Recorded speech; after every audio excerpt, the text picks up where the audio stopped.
Hello everyone, आप सबका स्वागत है मेरे चैनल कनेक्ट विद प्लांट में। मैं आपकी होस्ट विजयश्री आपका स्वागत करती हूँ एक बार फिर से अपने चैनल में। तो देखिए, सितंबर मंथ स्टार्ट हो चुका है। आगे हमें नवरात्रि आ रहे हैं, दीपावली आ रही है, हमें बहुत सारे फूलों की ज़रूरत पड़ेगी। तो हमें अपने गार्डन में कुछ बहुत ही ज़रूरी काम करने हैं जिससे कि हमें आगे फ्लावरिंग मिलती रहे, हमारा गार्डन फूलों से भरा रहे। तो देखिए, आज हम बात करने वाले हैं रोज़ की केयर पे कि सितंबर में हम ऐसा क्या करें कि लगभग हमें 15 सितंबर के आसपास ही बहुत सारी फ्लावरिंग हमारे पेड़ों से मिले।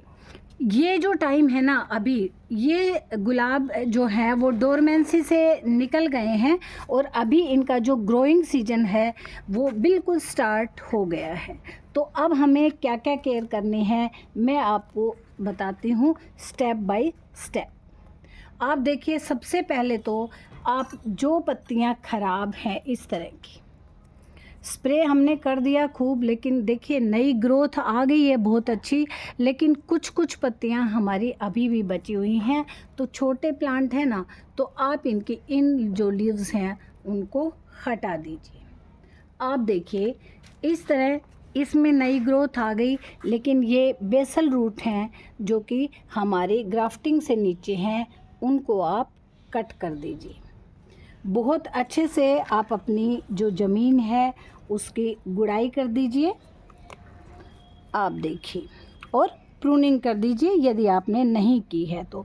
मैंने प्रूनिंग कर चुकी हूँ मैं, लेकिन अभी मैंने प्रूनिंग करने के बाद, स्प्रे करने के बाद कुछ पत्तियाँ अभी ऐसी बची हुई हैं जो स्वस्थ नहीं हैं, तो उन्हें आप हाथ से निकाल दीजिए।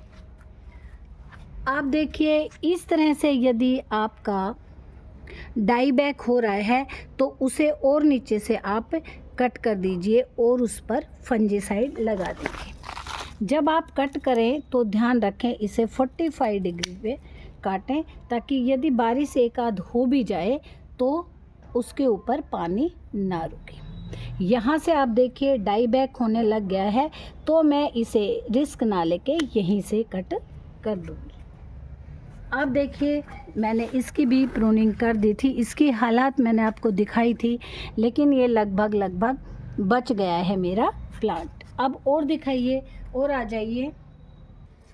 जिन प्लांट्स पे मैंने कटिंग कर दी थी, मैंने ज़्यादा वेट नहीं किया था बारिश का। दूसरा रीज़न ये भी था कि मेरे जो ये प्लांट हैं ये काफ़ी बड़े थे और ज़मीन में भी थे, तो मैंने इनकी जो कटिंग है वो बारिश में ही कर दी थी। तो अब इस देखिए, इनमें 15 सितंबर से ही फ्लावरिंग शुरू हो जाएगी, क्योंकि आप देख रहे हो जितनी भी नई ग्रोथ आ रही है ना, उन सब में कलियां बननी स्टार्ट हो गई हैं। आप वहाँ भी देखिए, सभी में कलियां बननी स्टार्ट हो गई हैं। तो जब यदि हमने टाइम से प्रूनिंग कर दी थी तो उसका ये बेनिफिट है। अब जिस प्लांट पे मैंने प्रूनिंग नहीं की वो मैं आपको दिखाती हूँ। अब देखिए, ये मेरा प्लांट है गुलाब का, बहुत ही हैवी प्लांट है, लेकिन आप देख सकते हैं इसकी प्रूनिंग मैंने नहीं की, सिर्फ कंपैरिजन करने के लिए। तो आप इसकी हालत देख सकते हैं, इसकी हर पत्ती पे आपको रोग दिखाई देगा। तो ये बेस्ट टाइम है, यदि आपने प्रूनिंग नहीं की है तो आप इसकी, मेरा ये बड़ा प्लांट है तो मैं इसकी देखिए हार्ड प्रूनिंग करूँगी, लेकिन आप अपने की सॉफ्ट प्रूनिंग करिए, क्योंकि मेरे पास, मैं इनका इतने अच्छे से ध्यान रखती हूँ कि इनकी जो ग्रोथ है बहुत जल्दी हो जाएगी। और आपको मैं दिखाऊंगी अपडेट, 15 सितंबर से ही इसमें फ्लावरिंग शुरू हो जाएगी। इस तरह से आप इसकी पूरी की पूरी कंप्लीट कटिंग, मैंने हार्ड प्रूनिंग कर दी है, लेकिन आप इसकी चाहे तो सॉफ्ट प्रूनिंग कर सकते हैं और इसके ऊपर फंजीसाइड जो है वो ज़रूर लगाएं। आप देखिए, हर जो कटी हुई है उसके ऊपर आप फंजीसाइड ज़रूर लगाएंगे, क्योंकि बारिश हो सकता है कि कोई एक आध बारिश हो जाए। 45 डिग्री पर इसको कट करेंगे और इस पर फंजीसाइड लगा देंगे। तो अब देखिए दोस्तों, आपने कटिंग कर दी, प्रूनिंग जो करनी है वो कर दी। अपनी क्यारियों को बहुत अच्छे से आपने साफ़ कर दिया और उसमें अच्छे से आपने गुड़ाई करके बिल्कुल कोई भी आप इसमें खरपतवार नहीं छोड़ी है। एक दिन के लिए मैंने इसको गुड़ाई करके छोड़ दिया, तो आप देखिए मिट्टी जो है वो थोड़ी सी भुरभुरी हो गई है। अब बारी आती है कि हम इसको ऐसा क्या करें कि इस पे हैवी फ्लावरिंग हो, हमारे हर टहनी के ऊपर फ्लावर आए और बंचेस में मेरे जो गुलाब है ना, मैं आपको अपडेट दिखाऊंगी, बंचेस में एक टहनी पर 5-5 6-6 8-8 गुलाब खिलते हैं। तो ऐसा मैं क्या करती हूँ, आप सबसे पहले देखिए मैं क्या करने वाली हूँ। ये देखिए नीम खली, मैं बाहर से कभी भी नीम खली नहीं लेती। मेरे आसपास जो नीम है उनकी मैं निबोली इकट्ठी कर लेती हूँ। मैंने अपनी लॉन्ग वीडियो में आपको दिखाई भी थी कि मैंने कम से कम भी 50-60 किलो जो निबोली हैं वो इकट्ठी कर ली थी। तो अब मैं क्या करूँगी, मैं जो अपने गमलों में दूँगी ना, वो तो मैं दूँगी पीस कर, और बाकी ये जो बच गए इनसे मैं धूनी कर दूंगी अपने पूरे गार्डन में। इन्हें जला के थोड़ी सी इन पे ये डाल दूंगी, तो जो भी कीट पतंगे हैं वो भाग जाएंगे। अब मैं अपने सभी क्यारियों में ये जो निबोली हैं ये अच्छे से फैला दूंगी। देखिए किस तरह से आप सब जगह डाल देंगे, सब जगह। आपने पूरी की पूरी क्यारी में अच्छे से निबोली डाल दी हैं।